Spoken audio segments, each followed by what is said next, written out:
প্রিয় সংগ্রামী কুমিল্লাবাসী, একটা এয়ারপোর্ট সেই ব্রিটিশ আমল থেকে এখানে তখন বিশ্বযুদ্ধের জন্য ঘাঁটি গাড়া হয়েছে। এইরকম ঘাঁটি যারা সবগুলোই কিন্তু এয়ারপোর্ট হয়ে গেছে দুটো ছাড়া, একটা কুমিল্লা আর একটা শমশাননগর অতটা জরুর নয় আর একটা এয়ারপোর্ট করা, কারণ সিলেট একটা এয়ারপোর্ট আছে। কিন্তু কুমিল্লা তো অনেকগুলা জেলার কেন্দ্রস্থল, এটা খুবই যৌক্তিক দাবি। এই দাবি আমরা শতভাগ সমর্থন করি। প্রধান উপদেষ্টার নেতৃত্বে বর্তমান সরকারকে অনুরোধ করব আপনারা মনোযোগ দিন। বিভাগ, আপনারা বিভাগ পাইলেন না, আপনাদের কপালের দোষ। আপনাদের জেলার নাম কুমিল্লা। কুমিল্লা জেলাটা কি আমাজন জঙ্গল থেকে এখানে এসে পড়েছে? এটা কি বাংলাদেশের অংশ নয়? মহান স্বাধীনতা যুদ্ধে 24-এর যুদ্ধে কুমিল্লার কি কোনো ভূমিকা নেই? যদি কুমিল্লার ভূমিকা কুমিল্লা নামেই রাখার সুযোগ থাকে, আজকে কুমিল্লার নামে বিভাগ দিতে অসুবিধা কোথায়? কেন সেটা আটকে রেখেছিলেন? শেখ মুজিবুর রহমান সাহেব দুনিয়া থেকে বিদায় নিয়েছেন, তার সুকীর্তি অথবা তার অন্য কিছু, সেটার মূল্যায়ন জনগণ করেছে, করবে, করতে থাকুক। কিন্তু আপনি ওই জায়গায় জেদ ধরে আপনি কুমিল্লা বিভাগ দিবেন না, একটা জেলাকে তার নাম ধরে অপমানিত করবেন। আপনি বাংলাদেশের প্রধানমন্ত্রী হতে পারেন না।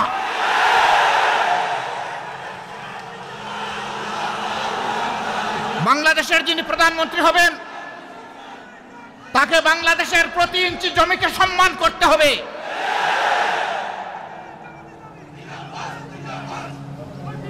এটা একটা জুলুম,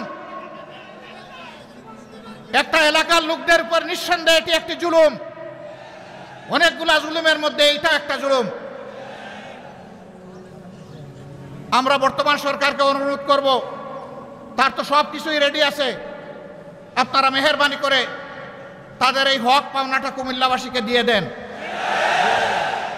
নামের জন্য কুমিল্লাবাসী যুদ্ধ করে নাই, বলে নাই সুরমা নদীর নামে করেন, কুশিয়ারার নামে করেন, তিতাসের নামে করেন, এটার নামে করেন, ওটার নামে করেন। কুমিল্লাবাসী এটা বলেন নাই।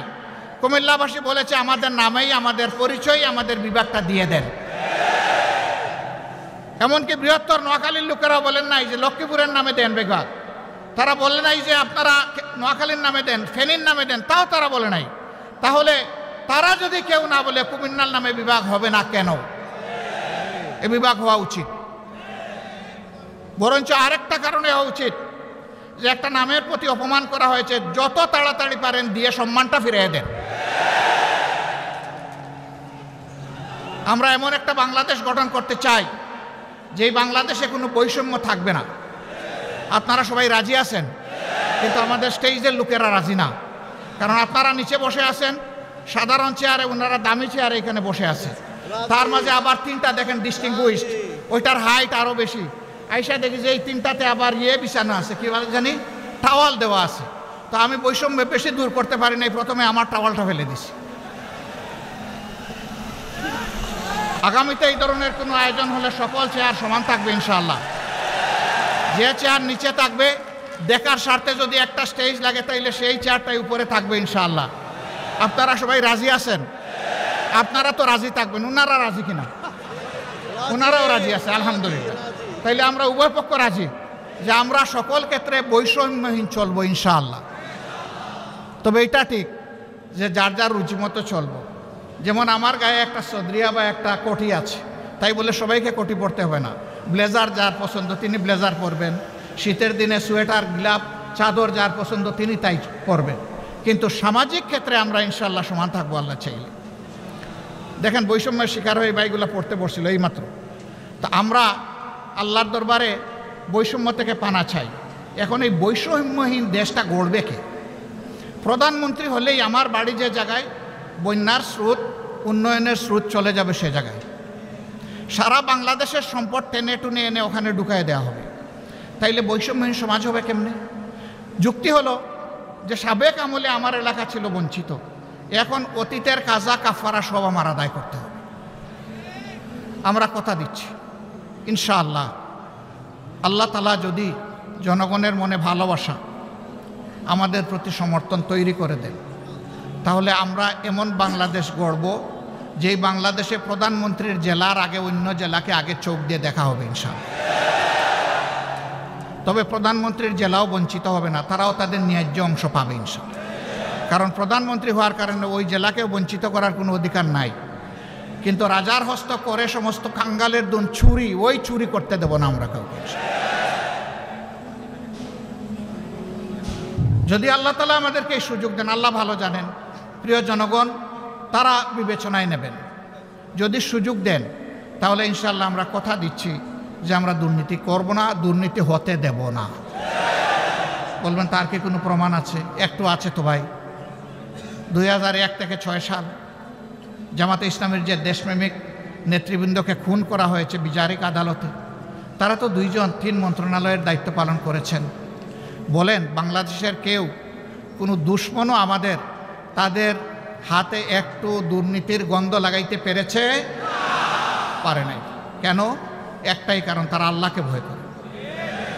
আমরাও আশা করব যাদের হাতে আগামীতে দায়িত্ব আসে তারা যেন আল্লাহকে ভয় করে চলে। যদি আল্লাহকে ভয় করে চলে তাহলে আল্লাহর ভয় আর দুর্নীতি দুইটা পাশাপাশি চলতে পারে না। দুর্নীতি তখন দুর্নীতির মৃত্যু হবে এবং সুনীতির জয় হবে ইনশাআল্লাহ। আমাদের শিক্ষা ব্যবস্থাকে একটা কুড়া শিক্ষা ব্যবস্থা বানানো হয়েছে। মাস্টার্স, তারপরে গ্র্যাজুয়েশন, ওইদিকে কামিল, আলেম, ফাজেল, এই সমস্ত ডিগ্রি নিয়ে লোকেরা দুয়ারে দুয়ারে ঘুরে একটা ন্যায্য চাকরি পাওয়ার আশায়। 2টা কারণে পায় না। একটা কারণ হলো মামু এবং খালার ঠেলায় আর বাসে না। আরেকটা কারণ হলো সে যে সার্টিফিকেটটা নিয়ে এসেছে এইটা তার সার্টিফিকেটের সাথে তার কোয়ালিটি প্রমাণ হয় না। কেন হয় না? 2টি কারণে হয় না। প্রথম শিক্ষা ব্যবস্থা হচ্ছে নৈতিকতাবিহীন শিক্ষা ব্যবস্থা, বুকবাদী শিক্ষা ব্যবস্থা। এই বুকবাদী শিক্ষা ব্যবস্থা তাকে শিখিয়েছে বড় পণ্ডিত হয়ে সূক্ষ্মভাবে কিভাবে রাষ্ট্রের ধন চুরি করতে হবে। 2 নম্বর কারণ হলো চুরিটাও তো ভালো করে শিখবে, বুতা কাশি নিয়ে বের হয়ে গেছে, মানে ওখান থেকে জাগতিক শিক্ষাটাও ভালো নিতে পারে না। এই 2 জায়গাকেই প্রপারলি ডেলে সাজানো হবে যাতে বাংলাদেশের শিক্ষা দুনিয়ার জন্য অনুসরণীয় হয়। এখন আমাদের দেশ থেকে দুনিয়ার বিভিন্ন দেশে লোক যাওয়ার জন্য পাগল হয়ে যায় শিক্ষার জন্য, উচ্চতর শিক্ষার জন্য, কিন্তু আমাদের দেশে লোক আসতে চায় না। কেন চায় না? এই দুর্বল শিক্ষা কেউ নিতে চায় না, এই জন্যই আসতে চায় না। এমন একটা শিক্ষার মডেল তৈরি করতে হবে যে দুনিয়ার মানুষেরাও যেন এখানে শিক্ষা নিতে আসে। এটা ছিল তো, এক আমলে তো ছিল, দুনিয়ার মানুষ তো এখানে আসতো, জাপাইয়া পড়তো, এমনি এমনি তো আসে নাই। এই দেশের এই অঞ্চলের কোয়ালিটি ছিল, এই জন্যই তো এসেছে। আমার সম্মানিত ভাইরা, আমরা এমন বাংলাদেশ গড়ব যে বাংলাদেশে মসজিদ পাহারার দরকার হবে না, মন্দির, মঠ, চার্চ, প্যাগোডা কোনোটাই পাহারার দরকার পড়বে না। সকল ধর্মের মানুষ তার ধর্ম, তার কর্ম সে তার মতো করে চলবে, সেখানে কেউ হস্তক্ষেপ করার দুঃসাহস দেখাবে না। তবে এটা ঠিক, ধর্মের নামে কেউ অন্যের ধর্মের ব্যাপারে হিংসা এবং বাড়াবাড়িও করবে না। মাঝে মাঝে উস্কাইয়া দেওয়া হয় মানুষের অনুভূতিকে। এরা দুষ্ট, যারা এটা উস্কাইয়া দেয় এরা সুস্থ মস্তিষ্কের মানুষ না, এদের ভিন্ন এজেন্ডা আছে, এগুলো আমরা করতে দেব না।